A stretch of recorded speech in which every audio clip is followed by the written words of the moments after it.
டெட்டுக்காக 9th standard Tamil பார்த்துட்ருக்கோம். குடும்ப விளக்கு இதை எழுதினது வந்து பாரதிதாசன். கல்வி இல்லாத பெண்கள் கலர் நிலம், புல் விளைந்திருந்தால் நல்ல புதல்வர்கள் விளைவதில்லை. கல்வி தான் வந்து பெண் கழனி, வந்து நல்லறிவு மக்கள், நல்லறிவு கொண்ட மக்கள் வந்து கல்வி உள்ள பெண்ணுக்கு தான் வந்து கிடைப்பாங்க அப்படின்னு வந்து சொல்கிறாங்க. ஸோ வானூர்தி செலுத்துதலும் ஆணும் பெண்ணுக்கும் பொது, நானிலம் ஆடவர் எல்லாருமே ஆளலாம் அப்படின்னு சொல்கிறாங்க. விடுதலைன்னா இன்னும் கிடைக்கல, இந்நாளில் பெண்களுக்கு விடுதலை கிடைச்சாதான் வந்து விடுதலை அப்படின்னு சொல்கிறாங்க.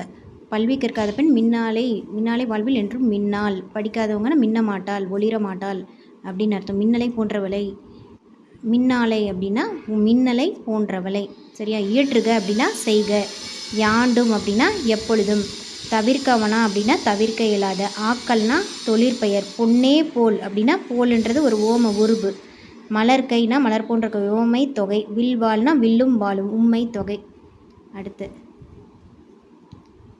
சமைப்பதும் வீட்டு வேலும் சலிப்பின்றி செய்வதும் தான் பெண்கள் இதுன்னு கிடையாது. உணவினே ஆக்கள் மக்களுக்கு உயிராட்கள் அன்றோ அப்படின்னு பாராட்டி சொல்கிறாரு. தாலினா சமைக்கும் கலன், அணித்துனா அருகில், அணித்து அப்படின்னா அருகில்.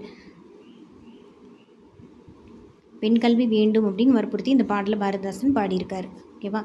குடும்ப விளக்கு மொத்தம் 5 பகுதிகளாக இருக்குது, மொத்தம் 5 பகுதிகளாக இருக்குது. அதில் 2ஆம் பகுதியான விருந்தோம்பல் தான் நம்ம கொடுத்துருக்காங்க. பாரதிதாசனோட இயற்பெயர் கனக சுப்புரத்தினம். அவர் தமிழ் இயக்கம் வந்து எழுதியிருக்காரு. தமிழ் இயக்கம். பிசிராந்தியார்ன்ற நூலுக்காக நாடக நூலுக்கான சாகித்ய அகாடமி விருது வந்து அவருக்கு கிடச்சிருக்கு. பட்டங்கள் ஆள்வதும் சட்டங்கள் செய்வதும் பாரணியில் பெண்கள் நகர்த்து வந்தோம் அப்படின்னு சொன்னது வந்து பாரதி. மங்கையராய் பிறப்பதற்கே மாதவம் சொன்னது கவிமணி. பெண்ணெனில் பேத என்ற எண்ணம் இருக்கும் வரை உருப்படல் என்பது சரிப்படாது சொன்னது பாவேந்தர் பாரதிதாசன். அடுத்து சிறு பஞ்ச மூலம் காரியாசான். அறிவுடையார் தாமே உணர்வர், அறிவுடையார் தாமே உணர்வு தான் ஹெட்டிங்கு. பூவாது காய்க்கும் மரம் உல நன்று அறிவார், பூக்கவே செய்யாது, டைரெக்டாக காய்ச்சிரும். அந்த மாதிரி வந்துட்டு மூவாது மூத்தவர் நூல் வல்லார், மூத்தவங்க வயதில் மூத்தவங்களாம் இல்லாட்டாலும் நூல் வல்லார் தான் சிறந்தவங்க, நூல் நன்கு கற்றவங்க தான் மேதைகள் அப்படின்னு வந்து சொல்கிறாங்க. இது ஃபுல்லாக வந்திருக்கிறது உவமை அணி. மூவாது அப்படின்னா முதுமை அடையாமல், நார்வனா முளைப்ப, தாவானா கெடாதிருத்தல். அடுத்து அறிவார் வல்லார்னா வினையாளனை பெயர், விதையாமை உரையாமை எதிர்மறை தொழிற்பெயர்கள், தாவான ஈறுகட்ட எதிர்மறை பெயரச்சம்.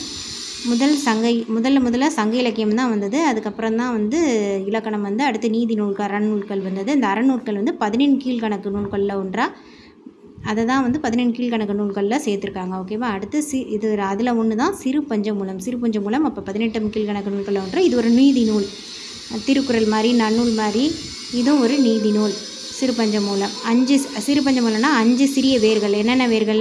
கண்டங்கத்திரி, சிறுவழுதுறை, சிறுமல்லி, பெருமல்லி, நெருஞ்சி, இதெல்லாம் 5 சிறிய வேர்கள். 5 கருத்துக்களை கொண்டு இந்த பாடல் நன்மை தீமை நகைப்பு இதெல்லாம் இன்க்ளூட் ஆகிருக்கும். காரியாசான் வந்து மதுரையில் வந்து ஒரு தமிழ் டீச்சர், மாக்காயினாரின் மாணாக்கனாக இருந்திருக்காரு. அவர் வந்து காரின்றது தான் இவரோட இயல்பெயர்.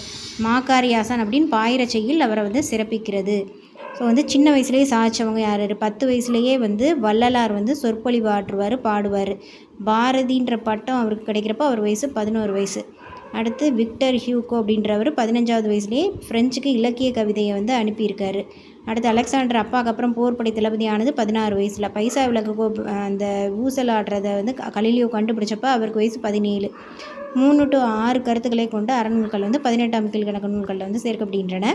ஸோ வந்து சாதிக்கிறதுக்கு வயசு இல்லை அப்படின்னு சொல்லிட்டு கேட்டிருக்காங்க. அடுத்த டாபிக் வந்து அடுத்த வீடியோவில் பார்க்கலாம்.